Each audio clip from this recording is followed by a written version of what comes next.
আসসালামু আলাইকুম প্রিয় দর্শক। এখন যে নিউজটি আপনাদের সামনে উপস্থাপন করব তা হচ্ছে যে প্রেসিডেন্টের সঙ্গে শেখ হাসিনার শেষের দিকের দিনগুলোতে ভালো সম্পর্ক ছিল না। এমনটাই একটি রিপোর্ট প্রকাশ করেছেন জনতার চোখ মতিউর রহমান।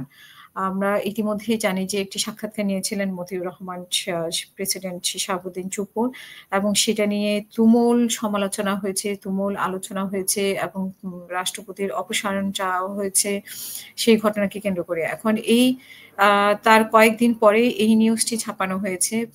মানবজমিনের আরেকটি আ শাখা যেটা জনতার চোখ বলে একটি সাইট আছে সেই সাইটে এবং সেখানে বলা হয়েছে প্রেসিডেন্টের সঙ্গে যে কারণে প্রধানমন্ত্রীর সম্পর্কের অবনতি ঘটেছিল।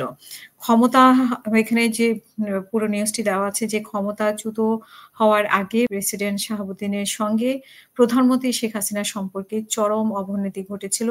অন্তত ২ টি বিষয় নিয়ে মানে দেখা সাক্ষাৎ পর্যন্ত বন্ধ হয়ে গিয়েছিল। তারপর সুপ্রিম কোর্টের আপিল বিভাগের বিচারক নিয়োগ ও শ্রম আইন সংশোধন নিয়ে বঙ্গভবন আর গণভবনের মধ্যে চিঠি চালাচালি হচ্ছিল এবং রীতি অনুযায়ী প্রধানমন্ত্রী বিদেশ সফর শেষে দেশে ফেরার পর প্রেসিডেন্টের সঙ্গে সাক্ষাৎ করেন। কিন্তু ব্যতিক্রম দেখা গেছে যে শেষ ২ টি সফর উনার চীন ও ভারত সফরের পরে সেই জিনিসটি দেখা যায়নি। সম্পর্কের অবনতির এমনটাই ঘটেছিল যে প্রধানমন্ত্রী বঙ্গভবনের দিকে পাই বাড়াননি। এই যখন অবস্থা তখনই বিচারক নিয়োগের প্রশ্নটি আসে সামনে। গণভবন বা আইন মন্ত্রণালয়ের তৎপরতা দেখে প্রেসিডেন্ট বিরক্ত হন। ১৮ এপ্রিল ২০২৪ সালে প্রেসিডেন্ট স্বাক্ষরিত এক চিঠিতে বলা হয়, সংবিধানের ৯৫(১) এর অনুচ্ছেদে সামগ্রিকতা নিয়োগ সংক্রান্ত প্রক্রিয়া উল্লেখ করা হয়েছে। উল্লেখ করা আছে।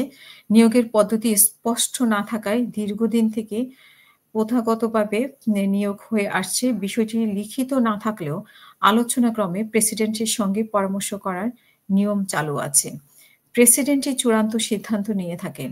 এই নিয়ম ভঙ্গ করে প্রধানমন্ত্রীর অফিস থেকে বঙ্গভবনে একটি সারসংক্ষেপ পাঠানো হয়। সারসংক্ষেপ বহনকারী ব্যক্তি তাৎক্ষণিকভাবে প্রেসিডেন্টের স্বাক্ষরের জন্য চাপ দিতে থাকে।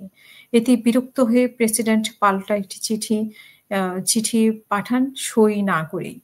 এতে তিনি বলেন যে যেভাবে সারসংক্ষেপ পাঠানো হয়েছে তাতে প্রেসিডেন্টের এখতিয়ার নিয়েই প্রশ্ন তোলা হয়েছে। প্রেসিডেন্ট লেখেন, "আমি কিছুই জানি না অথচ আমাকে চূড়ান্ত অনুমোদন দিতে হবে।" প্রচলিত রি নিয়ম-নীতি উপেক্ষা করে প্রেসিডেন্টকেই পুতুল বানানো হয়েছে। শুধুমাত্র আমার ক্ষেত্রে এর ব্যতিক্রম কেন?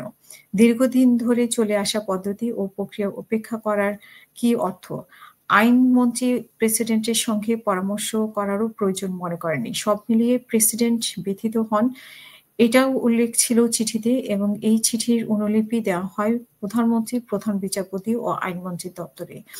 ওদিকে প্রচলিত শ্রম আইন নিয়েও ভিন্ন মত দেখা দেয়। আলোচনা না করেই প্রেসিডেন্টের স্বাক্ষর নেওয়ার জন্য সারসংক্ষেপে পাঠানো হয়। এতে প্রেসিডেন্টের মনঃক্ষুণ্ণ হয়। এতে করেই বঙ্গভবন এবং গণভবনের সঙ্গে সম্পর্কের অবনতি ঘটতে থাকে। সম্ভবত এইসব কারণেই হাসিনা ৫ই আগস্টে ক্ষমতা ও দেশ ছেড়ে পালিয়ে যাওয়ার সময় প্রেসিডেন্টের সঙ্গে টেলিফোনেও যোগাযোগ করেননি। আমরা এটি জনতার চোখে পেয়েছি। আমরা এর সত্যতা অবশ্যই আরো বিস্তারিত হয়তো আমরা জানার চেষ্টা করব। তখন আপনাদেরকে আপডেট দেওয়ার চেষ্টা করব। আসলেই ঘটনাটা সত্যি কিনা প্রেসিডেন্ট এবং নাকি বিভিন্ন আলোচনায় আসছেন বলেই চুপ্পু সাহেব বিভিন্ন আলোচনায় আছেন বলেই সেটাকে পাশ কাটানোর জন্য এসব নিউজ করা হচ্ছে কিনা সেটাও আমাদের খতিয়ে দেখতে হবে। সবাই ভালো থাকবেন। আল্লাহ হাফেজ। আসসালামু আলাইকুম।